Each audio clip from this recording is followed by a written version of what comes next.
Salah satu bidang yang perlu kita ceburi pada tahun 2022 ini adalah agropreneur. Yang mana kita menekankan pertanian moden dan kita menjadikan fokus pertanian ini sebagai sumber untuk kita mendapat pendapatan. Ya, industri agro ini sebenarnya luas, banyak cabangnya, dan hari ini kita nak berikan tumpuan kepada seorang agropreneur muda di sebelah kita ini, Encik Yusairi Yusof. Assalamualaikum, selamat pagi. Waalaikumsalam. Sihat hari ini? Sihat, insyaAllah. Datang dari Jerantut. Datang daripada Jerantut kan? Dari Jerantut Pahang, tapi memang saya banyak berada di kawasan Lembah Kelang lah, sebab saya ada rumah di Selangor. Oh, okey.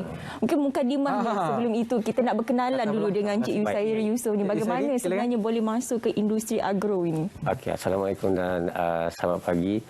Pertama, Alhamdulillah saya tak pernah terfikir yang saya ada peluang untuk berada di sini untuk bercakap secara langsung. Terima kasih. Selamat pagi Malaysia. Okey, nama saya Yusairi Yusof. Tahun ni saya 37 tahun. Dah berkahwin, ada 2 orang anak. Dan seorang isteri yang sangat memahami jiwa penternak. Alhamdulillah. Itu paling penting. Itu penting sebenarnya. Okey, baik. Syarikat saya dikenali dengan nama Angah Livestock. Saya mengusahakan ternakan lembu pedaging dengan ikan patin air bukit. Ladang saya di Jerantut Pahang. Okey. Sejak bila bermulanya dan juga Yusairi mengambil keputusan untuk menceburkan diri dalam bidang agropreneur ini? Okey, saya mula pada 2008, 14 tahun yang lalu. Waktu tu saya bermula dengan hobi sekadar suka-suka. Tahun 2022, alhamdulillah, hasil ternakan saya tu mendapat sambutan dan permintaan lah di Lembah Kelang. Hobi tu, waktu tu hobinya bela ikan saja ataupun bela sekali dengan saya bermula dengan lembu waktu tu. Lembu dahulu. Saya ni waktu kecil memang ada sikit minat lah, sebab waktu kecil, waktu umur 10 tahun macam tu, saya ada buat bela, suka-suka bela burung puyuh, bela ayam serama. Jadi minat tu memang dah ada. Jadi waktu saya tamat belajar 2008 di UiTM. Saya ajak saya punya ahli keluarga saya, sepupu saya Ahmad Rizwan Nordin lah. Dia ni banyak menguruskan di bahagian ladang lah. Okay, saya cakap dengan dia, kita buat projek lembu lah. Sebab kita ada satu kawasan yang sangat luas di Jerantut tu. Tak lama, 2 tahun lepas tu kita buat ikan patin. Lembu kita mulakan dengan sepasang waktu 2008 tu. Seekor jantan, seekor betina. Kolam pun kita ada 1 kolam je waktu tu. Okey, sekarang alhamdulillah lembu kita memang boleh kata setiap tahun membiak. Dan ikan pun kita dah ada 4 kolam yang mampu menghasilkan lebih kurang 20 tan setahun. Kata tadi belajar di UiTM. Ambil bidang apa ketika itu? Saya bidang penyiaran.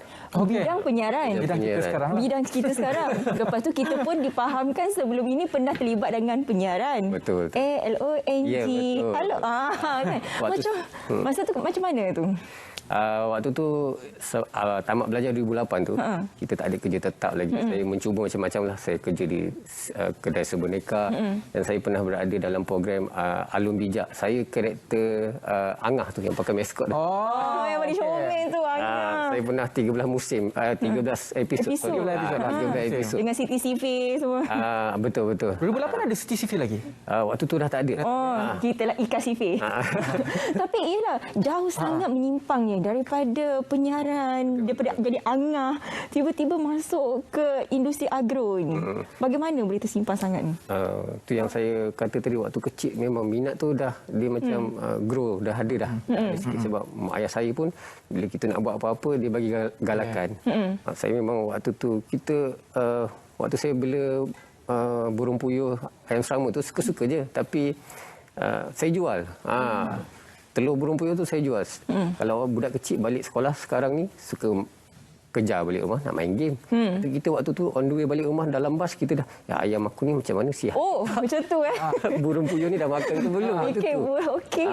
Jadi minat tu mungkin dah ada dekat diri kita. Jadi sebab tu saya habis belajar, saya cubalah dapatkan sikit modal, saya kerja sana sini. Saya berpakatlah dengan ahli keluarga saya yang ada di kampung. Saya kata kita cubalah buat kan. Itu dari segi modal. Kalau dari segi latihan pula bagaimana? Sebab untuk menguruskan satu perniagaan yang berskala besar sebegini, pertanian berskala besar, ia bukan merupakan satu perkara mudah. Perlu ada latihan. Bagaimana latihan? Okey, kalau bercakap dah soal tu, yalah waktu tu kita mula hobi, pengalaman pun tak ada, pengetahuan apatah lagi. Memang kita nak buat. Jadi bila saya dah buat tu, saya nampak hasil tu ada. Jadi saya cuba nak kembangkan. Okey, bila daripada satu kolam dah jadi 4 kolam, daripada sepasang lembu berkembang. Jadi bila kita dah ada pengalaman tu, kita berjumpa dengan ramai orang. Dekat situ saya dapat sedikit-sedikit ilmu lah. Saya bergaul dengan penternak-penternak di kawasan sekitar Pahang. Dan bila kita dah tahu, okey, rupanya macam-macam agensi yang boleh membantu. Jadi saya, macam saya penternak, saya lebih pada melalui veterina. Okey, ramai sekarang sebenarnya anak-anak muda ni dia nak mencuburi bidang-bidang baru, khususnya seperti industri agro ini. Tapi mereka ni tak tahu nak mula daripada mana. Minat tu ada, cita-cita tu ada, tapi saya nak mula nak cari tanah dulu ke, nak pergi veterina dulu ke, nak buat sijil mana ke, bagaimana, di mana permulaannya? Berdasar pengalaman saya, cara saya kita buat dengan apa sumber yang kita ada. Maknanya macam saya dah ada tanah yang tak dipakai, tak ada apa-apa buat waktu tu. Jadi kita cubalah. Ketika tu tanah sendiri ke? Tanah sendiri, tanah keluarga. Okey. Jadi tanah tu daripada dibiarkan semak samun terbiar, kita buat. Dari segi modal pula, kita pun tak ada modal. Jadi apa yang saya cuba buat, kita buat skala kecil dulu. Bila kita dah nampak step tu, jadi kita cubalah dengan keuntungan ataupun hasil yang kita dah jana tu, kita mulakan dengan projek yang lebih besar lah. Dari segi pasaran pula, bermula daripada mana dan sekarang sudah tembus ke pasaran mana? Dulu kita hanya berniaga di sekitar Pahang lah. Sebab di kawasan Jerantuk Pahang tu kita ada rakan-rakan niaga macam yang datang untuk memborong hasil ternakan kita kan. Macam lembu saya tak ada masalah sangat untuk pasaran, sebab lembu ni cukup saiz sampai masa memang agak senanglah untuk dijual kan. Cuma ikan patin ni sebab macam sekarang contoh saya menghasilkan 20 tan setahun. 20 tan ni lebih kurang 20,000 ekor lah. 20,000 ekor. Boleh tengok kalau ini kolamnya. Satu kolam tu yang saya tengah bagi makan tu ada dalam kira-kira 3,000 ekor. Jadi kita nak pasarkan produk kita tu, waktu tu kita mengharapkan peniaga-peniaga berhampiran je lah. Jadi mana mungkin 20,000 ekor nak habis untuk 2-3 orang peniaga saja. Jadi saya cuba mencari pasaran sendiri. Saya melalui orang kata mouth to mouth marketing. Macam sekarang dah banyak platform. Jadi saya menggunakan ruang sosial media. Dan saya juga ada menggunakan platform e-commerce di Lembah Kelang ni. Itu kalau kita lihat di TV itu tanahnya berdekatan dengan bukit, dan kalau kita lihat patinnya dibela dalam kolam. Berbanding dengan biasa kita dengar, kalau nak sedap patin mesti dibela dekat Sungai Pahang lah, sebab Sungai Pahang sebab air mengalir. Kenapa memilih kolam? Okey, kalau perhatikan di kawasan saya ni di Kampung Peluk Jerantuk ni, kita ada satu sumber air yang sangat bersih, pure. Memang kalau orang sampai di kampung saya ni, dia akan tengok, air ni sangat memang sangat cantik kawasan ni. Jadi saya cuba menggunakan kawasan tu, sumber yang ada di situ, saya buat kolam. Saya buat kolam ikan patin ni, air dia sangat bersih, dia mengalir, sentiasa mengalir air tu. Jadi ikan yang kita hasilkan di kolam saya ni memang alhamdulillah lah mendapat tempat di kalangan pengguna di Lembah Kelang ni.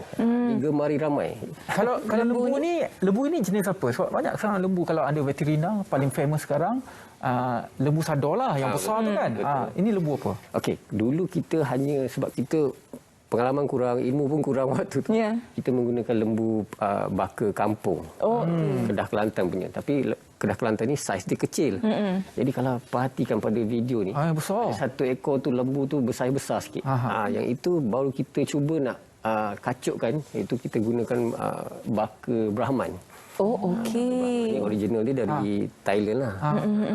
Saya faham.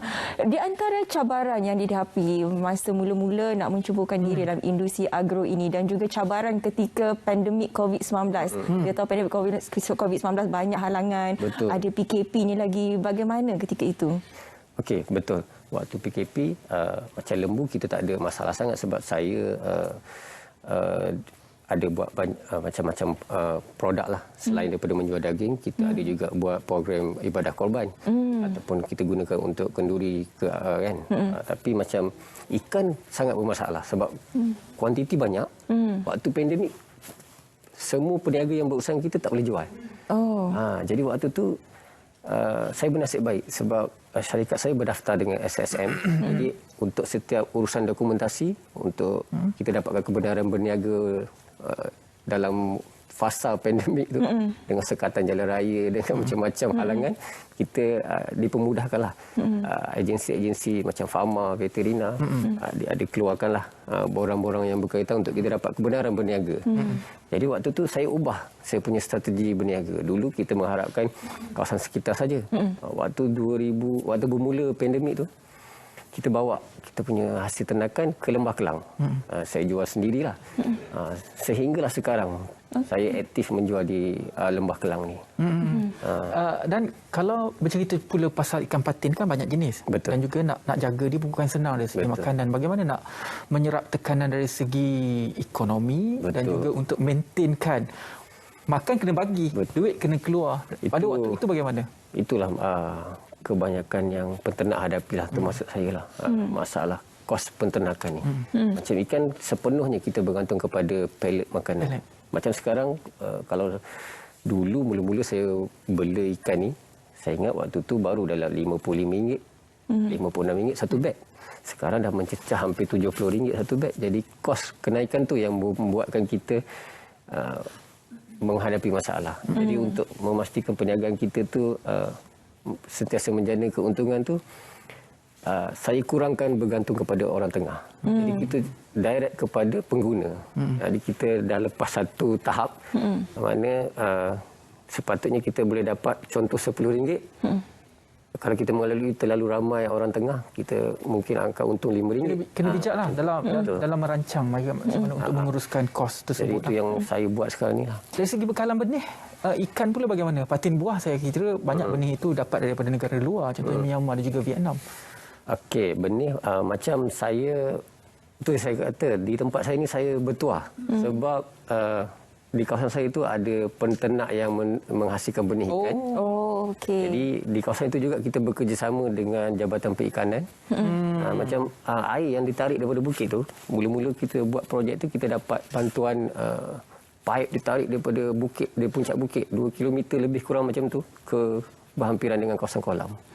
Itu bantuan daripada Jabatan Perikanan lah. Okey. Kalau di awal permulaan bagaimana mencubakan diri dalam industri agro ini dengan 2 ekor lembu, 1 kolam sahaja. Sekarang ni dah pun bertambah-tambah. Kalau kita tengok tadi lembunya banyak, kolamnya pun dah bertambah 4 kan.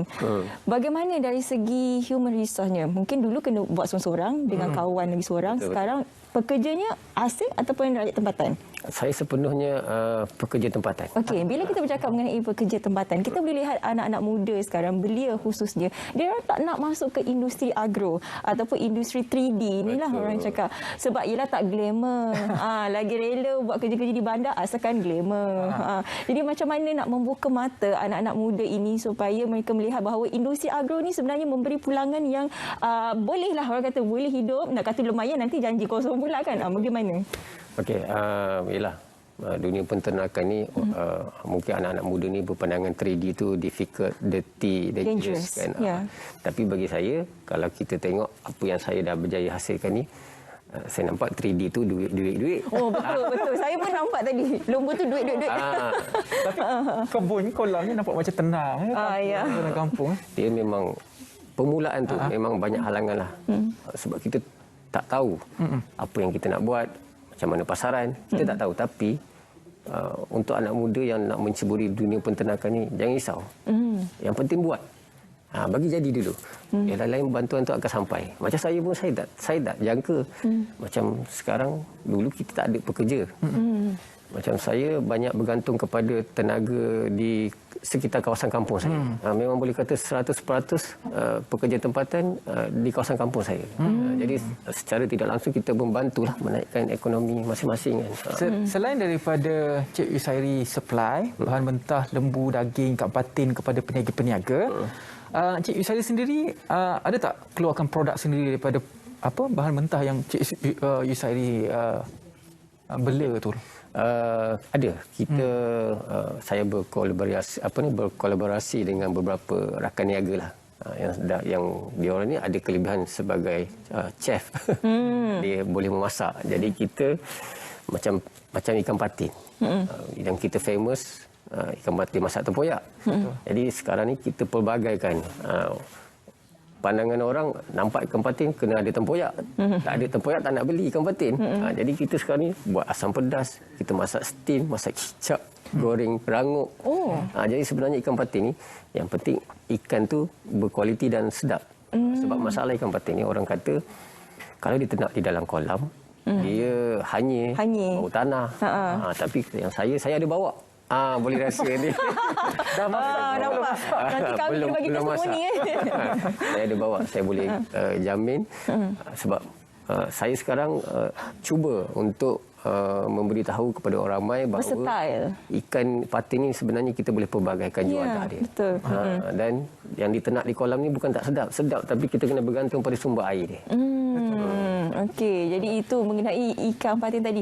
Kalau kita dipahamkan tadi macam Encik Yusairi dah pasarkan bukan sahaja di kawasan Jerantut dan sekelilingnya, tapi kini dah masuk ke Lembah Kelang. Perancangan selepas ini untuk membawa mungkin nak komersialkan lagi ikan patin ke luar negara ke bagaimana? Okey, 2022 ni setelah hampir 3-4 tahun saya memasarkan sendiri, kita nampaklah kita dah kena pasti beberapa masalah. Macam ikan patin bila saya jual dalam bentuk raw, maksudnya belum dimasak, orang kurang berminat. Jadi kita sekarang nak cuba menghasilkan, nak jadikan dia instant, lebih kurang macam Maggi lah. Dia dah ada paste dia dah siap cuci, mana orang dapat terus boleh makan. Tinggal nak panaskan je. Itu trendnya sekarang. Orang nak cepat. Betul. Dipanggil ready to eat product lah. Ready to eat. Itu yang kita sedang cuba buat lah. Sebab ready to eat product ni kita perlu tengok dari segi packaging dia, penyediaan dia, ada beberapa elemen yang kita kena jaga kualiti dia lah. Betul, dan itu melibatkan beberapa penggunaan teknologi. Jadi untuk ini bagaimana? Ada berkolaborasi dengan pihak agensi kerajaan? Belum lagi. Yang sekarang kita berkolaborasi dengan beberapa rakan niaga lah. Dia orang ni ada pengalaman dan dia berminat dengan produk kita. Kita pun okeylah. Kita boleh supply ikan. Dia ada kemahiran untuk menghasilkan RTE produk dan frozen produk ni. Jadi insya-Allah mungkin dalam 2-3 bulan lagi kita akan cuba buat dia punya paste dan packaging yang sesuai lah. Okey, mungkinlah ramai yang menonton tengok Cik Yusairi berada di sini tersenyum, tengok klip video yang dikongsikan tadi, berada di kebun dan sebagainya. Itu orang yang indah kita nampak. Betul. Yang tak berapa indah orang tak nampak sebab kita tak tunjuk. Dari segi pembahagian masa, macam mana nak membahagikan masa dari segi keluarga, bisnes, sekarang banyak berada di Lembah Kelang berbanding di kampung Jerantut. Itulah saya awal-awal tadi saya bersyukur sebab saya ada pasangan yang sangat memahami. Ya, betul. Awal disebut isteri dia tadi Alhamdulillah. Dia orang sekeliling dia kena faham dan menyokong kita lah. Betul. Sebab dunia agro nak pula penternakan ni kita tak boleh tinggalkan ternakan tu. Maksudnya memang kena sentiasa monitor. Macam saya memang bahagian operasi saya mengharapkan saya punya partner saya lah. Macam saya lebih pada pengurusan dan pemasaran. Jadi untuk membahagikan tugas tu kita kena ada satu perancangan yang tersusun lah. Macam mana nak jaga, sebab ternakan sekarang macam-macam penyakit. Pengalaman saya lembu hilang, lembu sakit. Itu dengan bencana alam lagi. Itu antara cabaran lah. Tapi itu saya kata, jangan berhenti. Kita buat. Sebab kita nampak 3D tu duit. Faham? Itu sumber motivasinya. Ya, duit. Tapi itulah mungkin duit itu boleh lagi bertambah sebab sekarang ni hanya difokuskan kepada lembu dan juga ikan patin. Selepas ini ke mana pula? Saya buat masa ni saya nak fokus pada segmen-segmen produk kita tu lah. Maksudnya kalau sebelum ni kita menggunakan peniaga untuk pasaran kita, selepas ni mungkin 100% kita boleh jual terus kepada pengguna. Bermakna kalau kita daripada penternak terus ke pengguna, kita punya margin keuntungan tu lebih lagi. Itu mungkin kita akan datang ada restoran sendiri. Jadi sekarang ni untuk mengubah persepsi orang dulu. Sebab saya berniaga sambil kita educate. Kita educate orang kelebihan produk itu. Jadi lepas ni ada restoran Angah Patin. InsyaAllah. InsyaAllah. Semoga ada lah. Semoga ada. Akan ada tu. Saya yakin akan ada tidak lama lagi. Kalau lah sesiapa saja berminat, katakanlah Cik Yusairi mungkin selepas ini ada rancangan untuk mewujudkan akademik sendiri untuk orang kata orang muda ni lagi senang untuk bercakap dengan orang muda. Ya, kerana laras bahasanya sama. Kalau orang datang nak menuntut macam mana? Dah terbuka ke belum ni? Saya selalu share dekat personal FB saya. Untuk saya memang menggalakkan. Saya selalu kalau orang yang biasa dengan FB saya memang menggalakkan orang untuk menceburi dunia agro ni sebab bukan sahaja hobi, bukan sahaja pulangan dia yang memang insya-Allah boleh menjanjikan untungan tu, memang insya-Allah boleh. Jadi saya dah buat walaupun saya mengambil masa lebih kurang hampir 15 tahun. Mungkin setengah orang kata lambat pulangan dia tu kan. Tapi sebab kita belajar sendiri. Cuba dan jaya. Cuba sehingga kita dapat apa yang kita nak. Cuma bagi saya dalam bidang agro ni paling penting jangan give up lah. Memang jangan give up. Dia tentang minat sebenarnya. Apa yang kita lakukan itu sebenarnya dengan minat. Tapi itulah kalau ada DDD tu minat terus. Duit. Sebab sekarang ini kita memang kena tahu bahawa duit itu memang sebenarnya ialah sumber pendapatan dan kita untuk kelangsungan hidup kita. Tapi itulah kadang-kadang orang tak nampak industri agro ini kerana 3D itu juga tadi, dirty, dangerous and difficult. Baik, bila kita bercakap mengenai kalau tadi nak berguru dengan Tuan Yusairi, tapi macam Tuan Yusairi sendiri bagaimana melihat agensi kerajaan dan juga pihak kementerian banyak menawarkan kursus-kursus program-program sebenarnya untuk anak-anak muda mencubakan diri dalam industri agro ini? Okey, pengalaman saya sebelum saya mendapatkan bantuan ataupun nasihat daripada orang luar, saya sendiri cuba yang buat dulu. Saya buat dulu, saya mula dengan satu kolam ikan, ada 4. Dulu saya sepasang lembu, sekarang boleh kata kalau ikutkan daripada dulu dah mungkin dah berpuluh-puluh, hampir 100 pun ada sebab kita memang sentiasa sampai masa kita jual. Maknanya kalau kita tak boleh nak kumpulkan lah, maknanya kita pun tak tahu jumlah sebenar. Okey. Bila benda tu dah berjaya, barulah kita akan dapat macam-macam ilmu baru. Jadi bila saya dah buat dalam 10 tahun macam tu, baru saya tahu okey, rupanya kita boleh dapat bantuan daripada agensi-agensi berkaitan. Macam pengalaman saya banyak berurusan dengan veterina. Dan saya juga adalah penerima Geran Agropreneur Muda bagi tahun 2021. Geran itu meliputi untuk apa? Dia macam saya ada 2 ternakan, tapi kita kena pilih. Macam saya pilih ternakan lembu lah. Saya lebih kepada ruminan pendaging dia panggil.